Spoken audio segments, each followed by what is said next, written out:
Get in the know. Non-stop Vikings talk. It's Purple Daily on Score North and ScoreNorth.com. Purple Daily, presented by Surly Brewing Company. And welcome in Purple Daily, Purple Access. Zolgad, Chip Scoggins, Star Tribune sports columnist, Declan Goff, of course. Sponsored as always by our friends at TCL TV, one of the great TVs, the greatest TV to watch sports on, and also by, as you just heard, Surly Brewing. If there is an official beer of Judd and Chip, there's no question about it. It is Surly, and in particular, Surly Furious.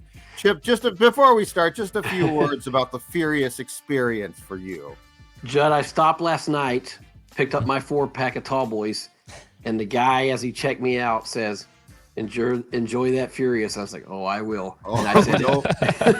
And I told him, I said, it's my favorite. And he said, me too. I was like, how many people in this greater Twin Cities area have that same answer?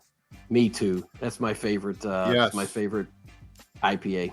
Yes, exactly right. It does not get topped. It does not get topped. Well, and like you've long said, the Tall Boys are just a special experience. There's something about it hits the Tall differently. Boys. Yeah, you get to get the 4-pack. 6-packs are good. 12, yes, but if you get that Tall Boy, Yep, Tall Boy on a Friday night.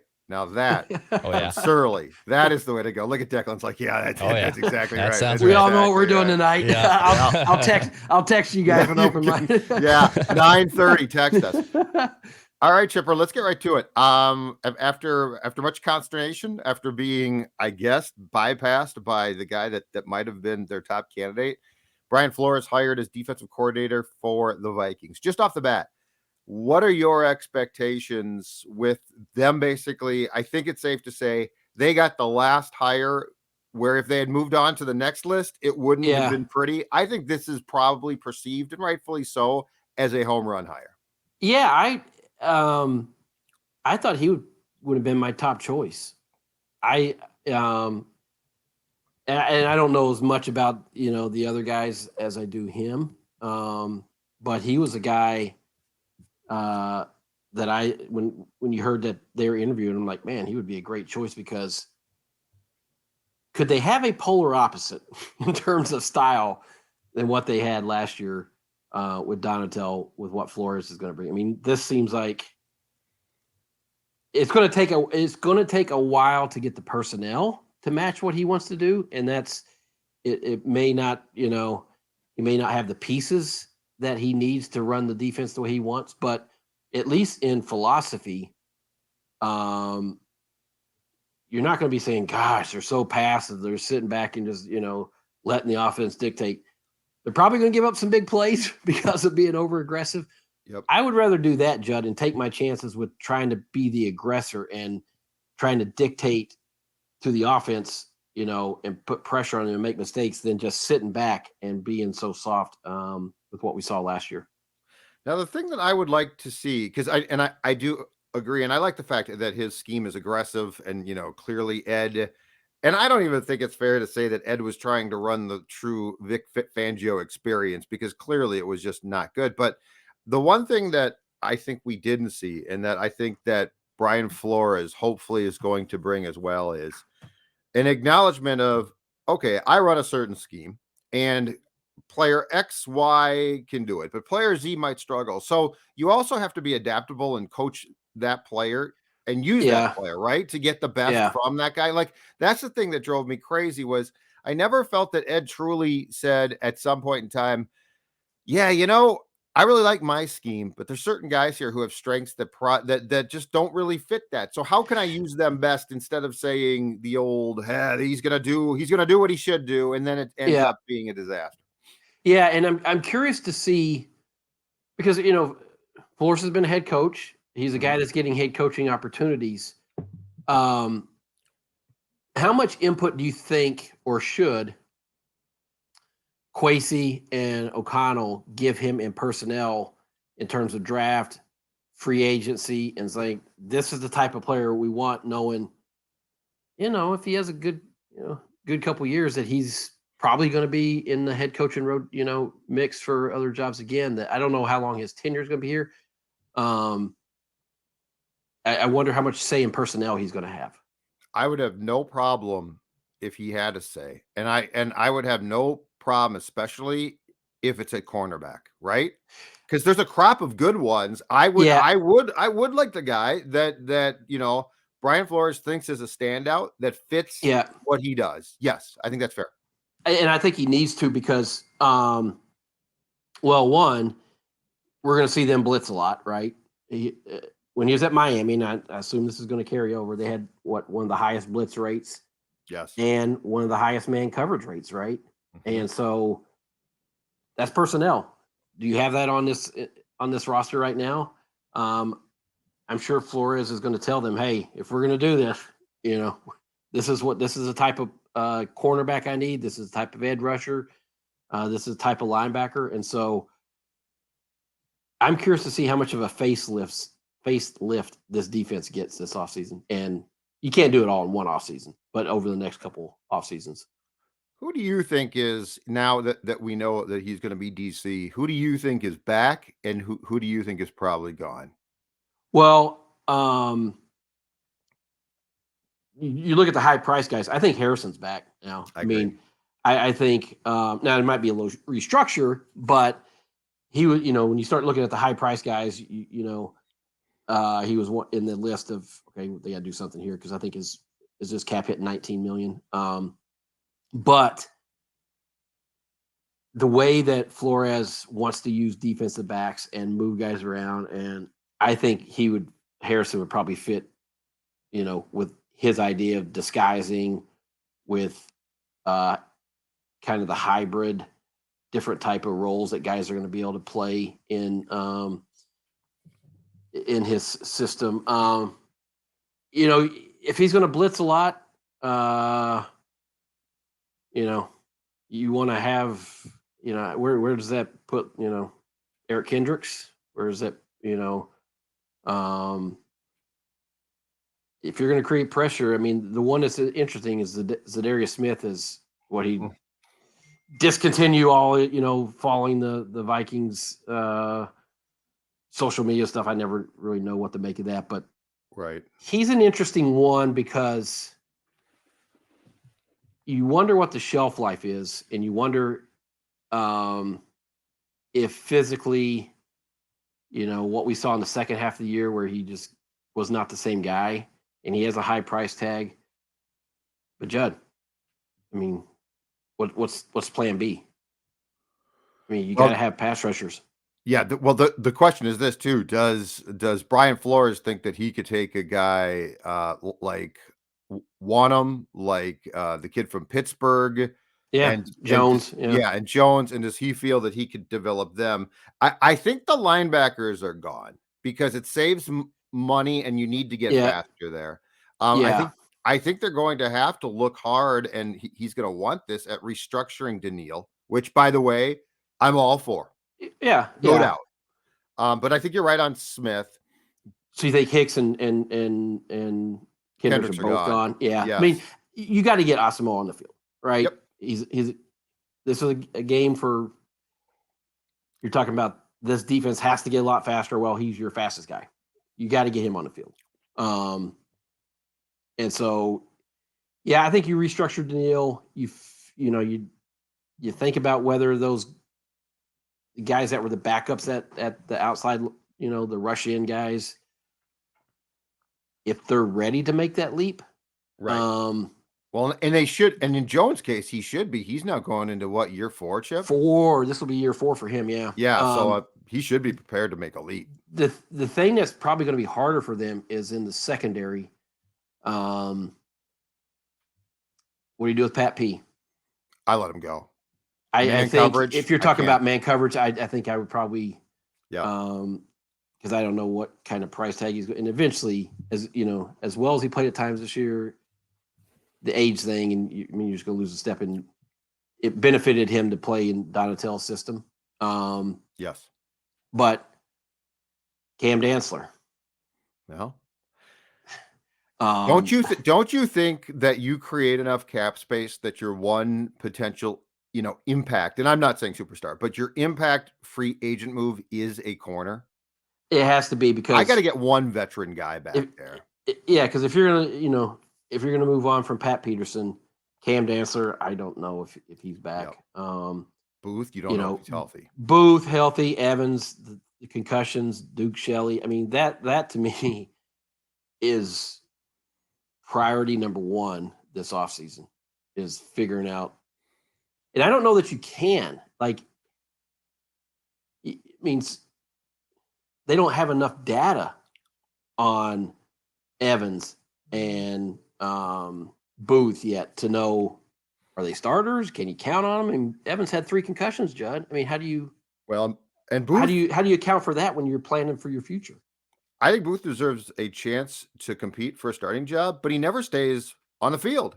His health is always that's why, and Chip, the thing too that probably doesn't get discussed enough is that when we're talking about that position, it's 3 open spots because the nickel corner, Shandon Sullivan, he's going to come back, is going to be gone as well. So it's not 1, it's not 2, it's 3. And so I think what you do is you try and sign a cornerback who's a free agent coming out of his first contract. So he's a veteran, but he's like 25, 26. Yes. I think you might have to draft one, and then I think you might have to have basically what amounts to an open competition among some of the names you just broached. Yeah, it's interesting that I think I would probably put corner as your number 1 draft pick, as even though you have these young guys that you thought were going to be part of your future, but injury thing last year, this past season, just muddied the water so much that it's hard to know with these guys. But I think Harrison's back. We'll see what if Seen. It's hard to even know what he is, Judd. Seen better be a starter, man. I need him to be competing for a start. I need the feel good Cam Bynum story. It can continue, but day 1 at training camp, it is still. What type of indictment is it, Chipper, when you get to training camp and they basically say, what, a 4th round pick in Bynum won the job in the spring? Yeah, I know. And that continued into the season where Seen was job shouldn't be won in the spring, my man. Yeah. Well, and I will say it is encouraging, for what it's worth, but the small videos we see on Twitter of Seen working out, that's pretty amazing recovery considering how horrific that injury was. So I would think that he's going to be 100% by training camp. The hope, but this wasn't like an established player who got hurt. This was a guy who was still trying to prove that he could be a starter.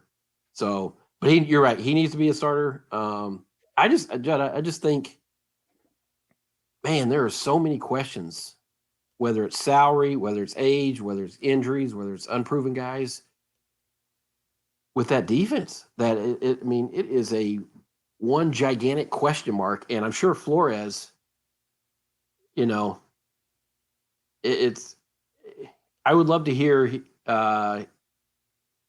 his evaluation of what he sees and what he thinks he has and what he needs in either draft or free agency.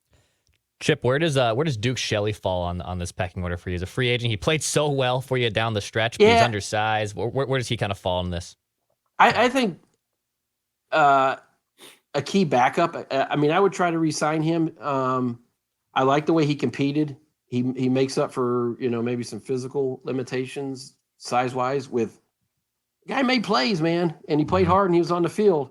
And so now, do you want him to be a starter for 17 games on a good defense? Probably not. But as we've seen, you need how many realistically cornerbacks to get through a season? 6, 7. So if he's like starting pitching. Yeah. I think he's a valuable guy to have on your roster in terms of probably special teams. And if a guy goes out with an ankle injury, you can put him in there and feel reasonably good that he's going to make plays for you. So I would definitely try to re-sign him.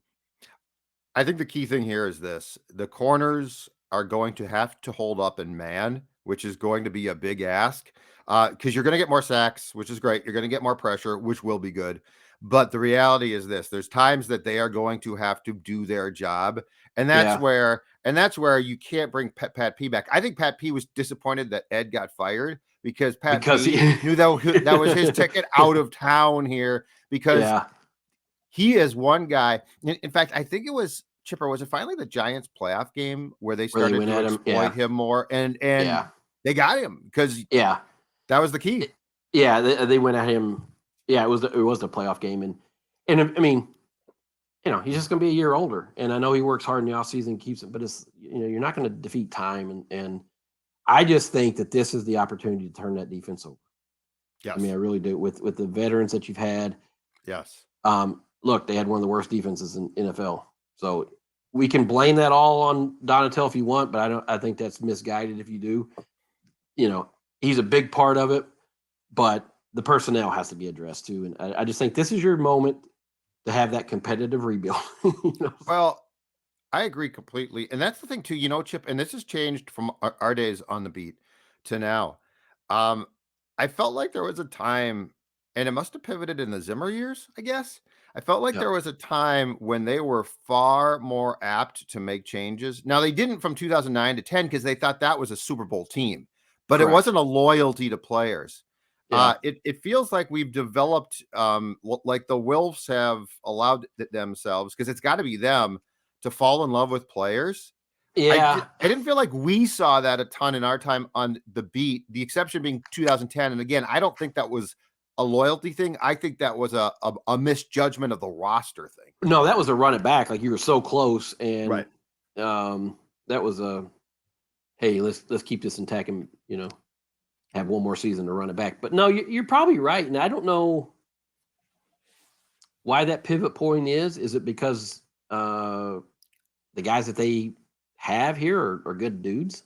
I mean, you have some guys that you really like, and Kendricks, probably. He's well liked in the community. You're probably right. and have been, it's not like they haven't been good players. I mean, Eric Kendricks was, one of the best linebackers there for a couple 3-year stretch. And so, Yes.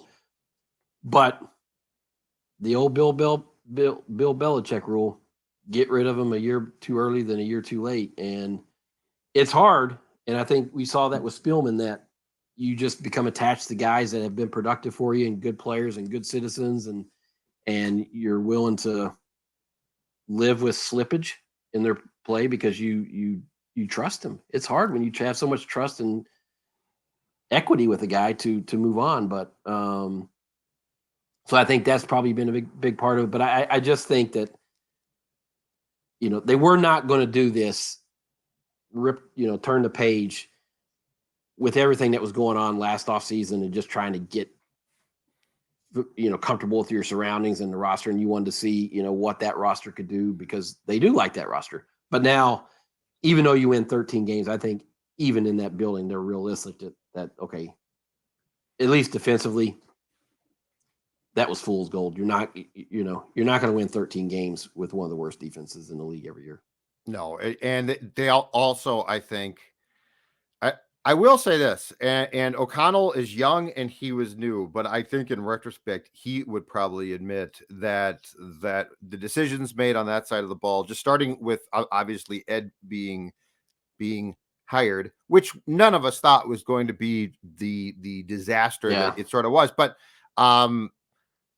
I think it's tough when you're on the other side of the ball, when your focus in O'Connell's case is offense, right? And you are basically thinking about play calling and how am I going to run the scheme and how am I going to blah, blah. I think you just sort of hire a guy to run the defense that you think works against you as an offensive guy, and then sort of be like, okay, go to work. And what you learn is there probably has to be at least some type of hands-on that goes beyond that.